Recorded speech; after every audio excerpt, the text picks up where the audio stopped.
Hello and welcome back to Schematic World, and today we'll be talking about the success story of Apple.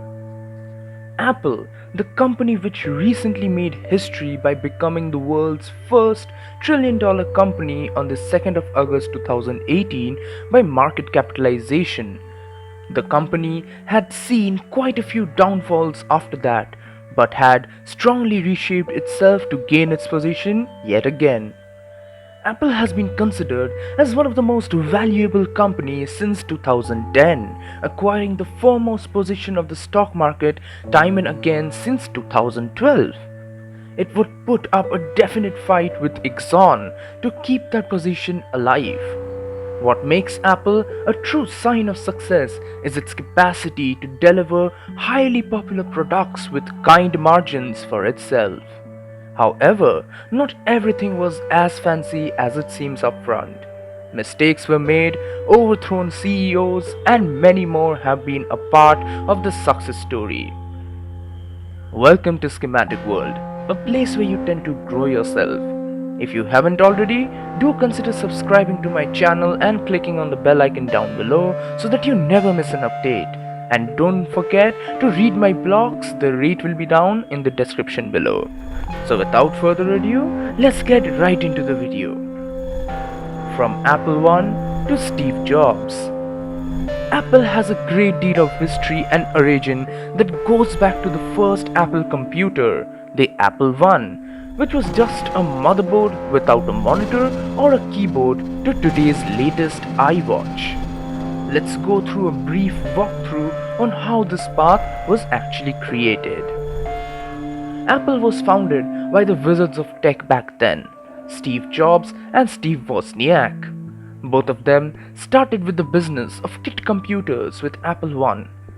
This product at that point of time is remembered for guiding the company to grow enough capital to set the Apple II in 1997, which was the same year when Apple was officially incorporated. Wozniak was mostly into building these computers, while Jobs was into handling the marketing side of things. Apple II was responsible for driving the company's revenue until the mid 1980s, despite the hardware being mostly the same.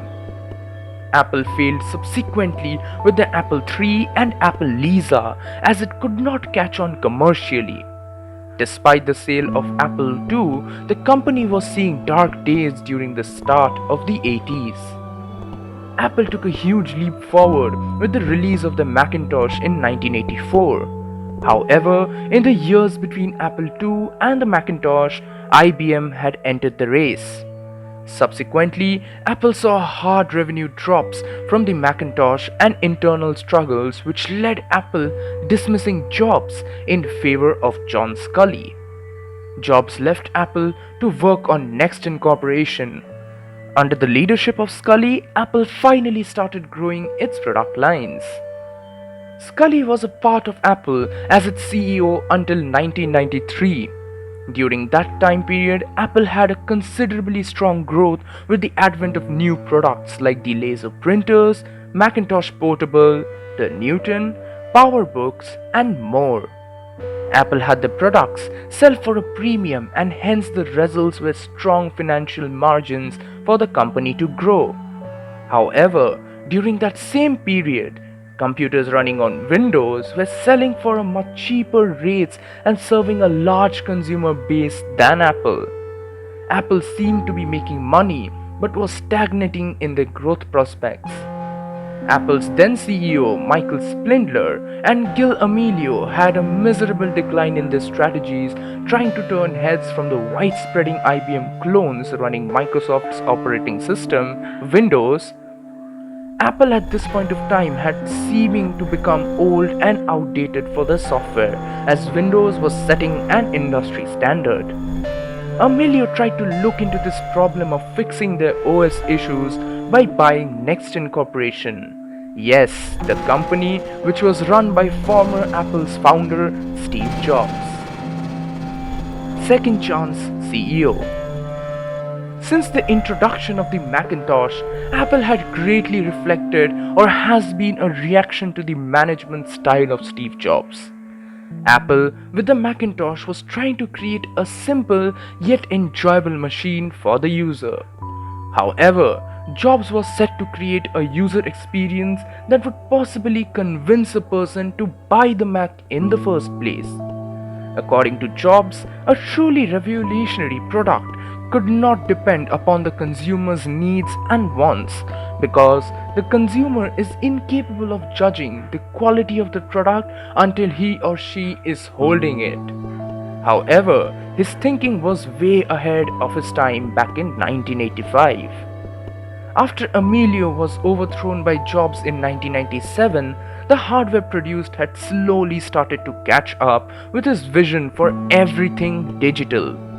The iMac was then launched with a bold marketing campaign featuring the Think Different slogan. Even though Jobs was considered to be a maniac in spending the money earned and time spent on marketing, Apple was always good with marketing, with or without him. The only difference was that iMac brought on the table was the beauty of the product through its design. The iMac had a distinctive bubbly design with a translucent colorful casing which back in 1998 was surprisingly aesthetically pleasing to the consumers. It was a computer that most people wanted just for the design and the OS upgrade which made it more user friendly than the previous versions. The i ecosystem. The iMac was the beginning of an era for Apple to come up with a chain of hit products that primarily focused on elegance and user experience.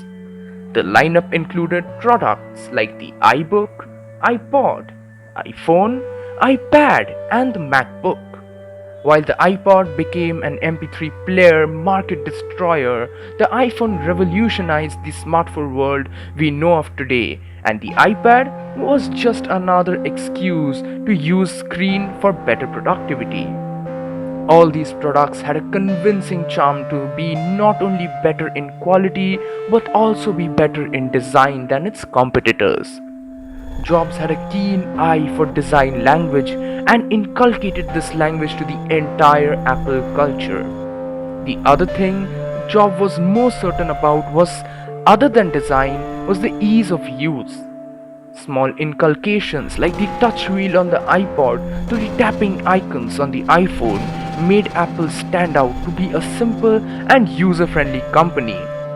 In today's date, it's these features that gets talked about the most just before the launch of a brand new product from the company. Moreover, the products also entailed Apple to build a very tight ecosystem of their hardware, software, and content. Apple made it a point to keep users in its very own ecosystem by creating their very own app store for users to download apps from the various Apple devices.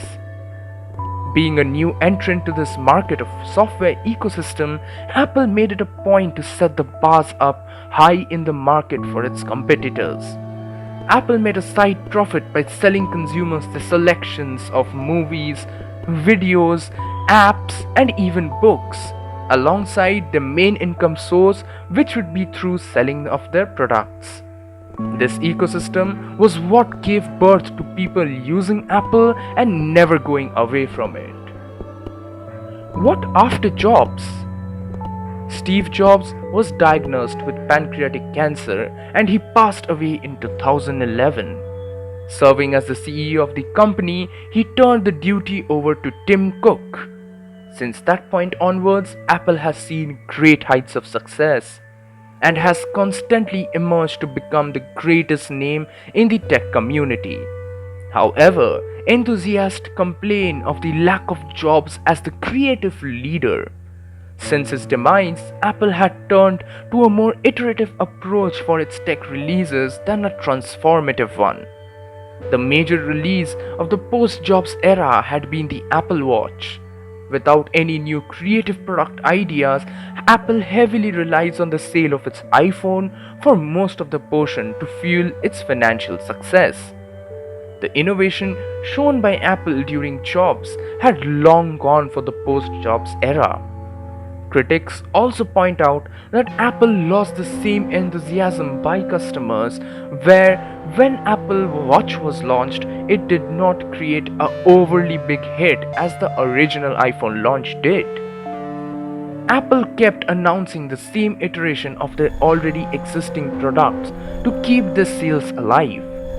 A few updates and new services like the Apple Arcade were released alongside the product launch back on September 10, 2019. But these were not as groundbreaking and exciting as the most awaited product launches. Despite these criticisms, Apple still stands out to be the company to produce the best products in the market with a very organized and integrated ecosystem. However, it should be kept in mind that the gap between Apple and its competitors have glazed beyond limits than what it used to be even a decade ago. Companies like Samsung and Google have taken strides in their innovation and success, which made Apple look incompetent for most of the reason. But that shall be reserved for another blog on another day. To summarize, Apple's success has gone to limits where today you can find at least one Apple device per household. You might even be watching this video on one. The beautiful, elegant design with that aesthetic that makes it feel special to use is something that Apple has been known for. Simple yet powerful is the solution, and that pretty much works at all. Not only does that subtle marketing help, but the roar and fanfare for the upcoming products from this company makes it even more desirable to use. Add the ecosystem and its operation, one gets a complete tech package. Once locked into an Apple product, and this story of their success is the one that is going to be carried forward a long way down the line. This is all for today, and I hope you liked this video. If you did, don't forget to smash that like button down below and keep supporting me as always.